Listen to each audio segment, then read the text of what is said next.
আসসালামু আলাইকুম।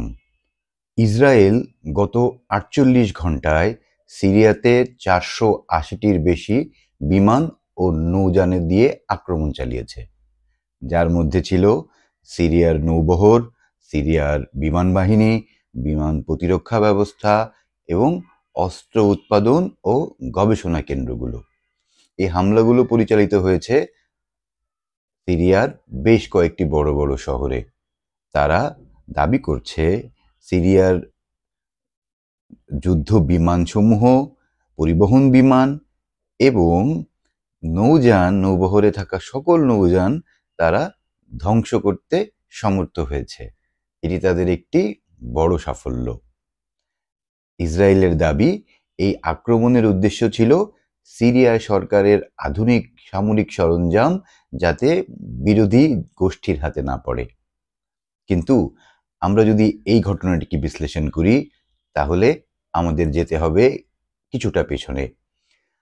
সিরিয়ায় আসাদ সরকারের পতনকে বা উৎখাতকে যিনি নেতৃত্ব দিয়েছেন তার নাম আবু মোহাম্মদ আল জাওলানি। তিনি সিরিয়ান বংশোদ্ভূত একজন মানুষ, যার জন্ম হয়েছে সৌদি আরবে। তার পরিবার গোলান মালভূমিতে বসবাস করতেন। তিনি ২০০৩ সালে ইরাক যখন আক্রান্ত হয় মার্কিন সৈন্যদের হাতে, তখন ইরাকের পক্ষে যুদ্ধ করতে ইরাকে গিয়েছিলেন এবং তখন তার আল কায়দার সংশ্লিষ্টতার কিছু প্রমাণ পাওয়া যায়। পরবর্তীতে তিনি আমেরিকা সৈন্যদের হাতে গ্রেফতার হন এবং ৫ বছর জেলে ছিলেন। ২০১১ সালে তিনি সিরিয়ায় ফিরে এসেছিলেন। তখন ইসলামিক গোষ্ঠী আইএস এর সাথে তার ব্যাপক যোগাযোগের কথা শোনা যায়, কিন্তু হঠাৎ করেই তিনি আইএস এর পক্ষ ত্যাগ করেন। তখন আইএস তাকে ধর্মত্যাগী বলে ঘোষণা করেছিল, যার শাস্তি মৃত্যুদণ্ড। এরপর আল কায়দার সাথেও সম্পর্ক ছিন্ন করেন, কিন্তু তার লক্ষ্য ছিল আসাদ সরকারকে ক্ষমতা থেকে সরিয়ে ক্ষমতা দখল করা। তাহলে এই চরিত্রটি আমার কাছে খুবই রহস্যজনক মনে হয়। একজন মানুষ যিনি আমেরিকা সৈন্যদের দ্বারা গ্রেফতার হয়ে জেলে ছিলেন ৫ বছর, হঠাৎ করেই তিনি বাইরে এসে এত শক্তি, সামর্থ্য, এত অর্থ কোত্থেকে জোগান পেলেন? আমি জানি আপনাদের মনে একই প্রশ্ন আসছে এবং আমার দৃঢ় বিশ্বাস এর বেশিরভাগ মানুষ উত্তরটি জানে। আসাদ সরকারের উৎখাতে সবচেয়ে বড় লাভ কার হলো? মুসলিম বিশ্বের, সিরিয়ান নাগরিকদের, অথবা ইসরায়েলের প্রতিযোগীদের, অথবা ইসরায়েলের? আমরা যদি পরবর্তী ঘটনাগুলো ব্যাখ্যা করি, তাহলে দেখা যাবে আসাদ সরকার পতনের সাথে সাথেই ইসরায়েল তার ট্যাঙ্ক বাহিনী দিয়ে গোলান মালভূমি প্রায় দখল করে ফেলেছে এবং তার পরবর্তীতে আমরা দেখেছি সিরিয়াতে আসাদ সরকারের সময় রাশিয়া এবং ইরানের সহায়তায় যে দক্ষ চৌকস সেনাবাহিনী, নৌবাহিনী, বিমান বাহিনী এবং সেনা, নৌ, বিমান, অস্ত্রশস্ত্র বা সক্ষমতা গড়ে উঠেছিল, সেটিকে ৪৮ ঘন্টার মধ্যে ধ্বংস করা হয়েছে। ফলশ্রুতিতে আমরা বলছি সিরিয়ার মানুষ মুক্ত হয়েছে, স্বৈরাচার সরকারের পতন হয়েছে। আদতে সিরিয়া একটি দুর্বল তাবেদার রাষ্ট্র হিসেবে আবির্ভূত হলো। এই সিরিয়ার অন্য রাষ্ট্রের জন্য হুমকি হবার সম্ভাবনা একেবারেই নাকচ করা যায়। সিরিয়া এখন এমন একটি রাষ্ট্র যে শত্রুপক্ষের আক্রমণ থেকে নিজেকে রক্ষা করার সক্ষমতাও সে হারিয়েছে। নৌবাহিনী, বিমান বাহিনী, সামরিক বাহিনী এবং তার অস্ত্রশস্ত্র, ক্ষেপণাস্ত্র সব হয়েছে ধ্বংস। ফলশ্রুতিতে যেটি হয়েছে, ইসরায়েল নিজেকে অনেকটা নিরাপদ মনে করতে পারে সিরিয়ান অংশ থেকে।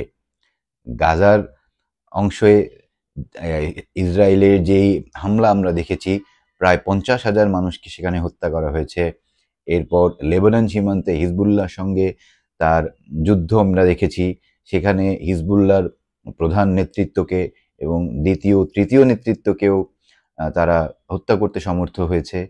এবার আমরা দেখতে পেলাম সিরিয়ায় তাদের যে রাজনৈতিক এবং সামরিক চ্যালেঞ্জগুলো ছিল সেখান থেকেও তারা সাফল্যের সাথে পুরোপুরি নিজের লক্ষ্য অর্জন করতে পেরেছে। তাহলে আমরা একটু আগেই যেটি বলছিলাম যে একজন মানুষ 5 বছর আমেরিকার কারাগারে থাকার পর এত শক্তিশালী হয়ে কিভাবে ফিরে এলেন? এই প্রশ্নটির উত্তর আমি জানতে চাই আপনাদের কাছে।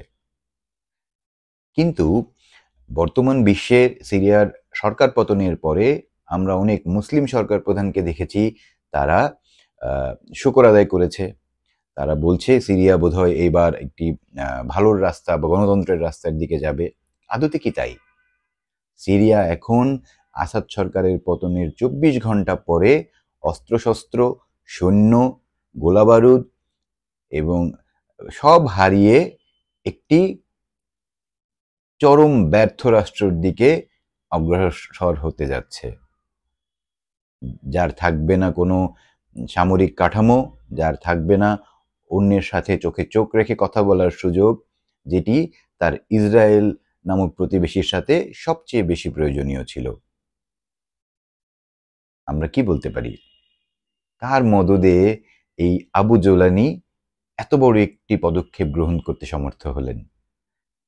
এর পেছনে কারা ক্রীড়নক হিসেবে কাজ করেছে? তারাই কাজ করেছে যারা আসাদ সরকারের পতনের পরে ব্যাপকভাবে লাভবান হয়েছিল।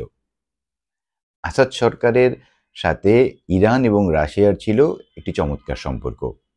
ইরান হিজবুল্লাহকে অস্ত্রশস্ত্র এবং সামরিক প্রযুক্তি সহায়তার জন্য সিরিয়াকে ভায়া হিসাবে ব্যবহার করত। ফলে হিজবুল্লাহর সাথে ইরানের যে সম্পর্ক সেটি প্রায় ধ্বংসপ্রাপ্ত হলো। তার মানে ইসরায়েল সব দিক থেকে তার আক্রমণ প্রতিহত করার যে সক্ষমতা সেটি বৃদ্ধি করলো এবং আক্রান্ত হওয়ার যেই দুর্ভাবনা সেটিও তার অনেকাংশেই কমে গেল। মুসলিম বিশ্বের অনেক রাষ্ট্র সিরিয়াতে ইসরায়েলের হামলার নিন্দা জানিয়েছেন, কিন্তু পশ্চিমা রাষ্ট্রগুলোর আমরা কোনো প্রতিক্রিয়া এ পর্যন্ত দেখতে পাইনি। তাহলে লাভ ক্ষতির হিসাব যদি আমরা করি, ইসরায়েল হয়েছে সবচেয়ে বেশি লাভবান, সাথে তার মিত্র দেশ আমেরিকা। কিন্তু সিরিয়ার জনগণ তাদের ভাগ্য বাধা পড়ল আরেক দুষ্টচক্রে। এ কথা নিশ্চিতভাবে বলা যায়, আজকে সিরিয়ার যে অবস্থা সেটি যদি 15 দিন আগের অবস্থায় তাকে যেতে হয় তাহলে অপেক্ষা করতে হবে কমপক্ষে 50 বছর। তার মানে সিরিয়া তার সক্ষমতা যেটির মালিক সে ছিল সেটি থেকে 50 বছর পিছিয়ে গেল। এই 50 বছরে পৃথিবীর কি পরিবর্তন হবে সেটি সময় বলে দেবে। কিন্তু সিরিয়ার জনগণের ভাগ্য উন্নয়নে আপাতত কোনো লক্ষণ বিশ্লেষকরা দেখতে পাচ্ছে না। আমরা প্রার্থনা করি সিরিয়ার মানুষের জীবন মান উন্নত হোক, তাদের জীবনে শান্তি নেমে আসুক। আল্লাহ তাদের মঙ্গল করুন। ধন্যবাদ।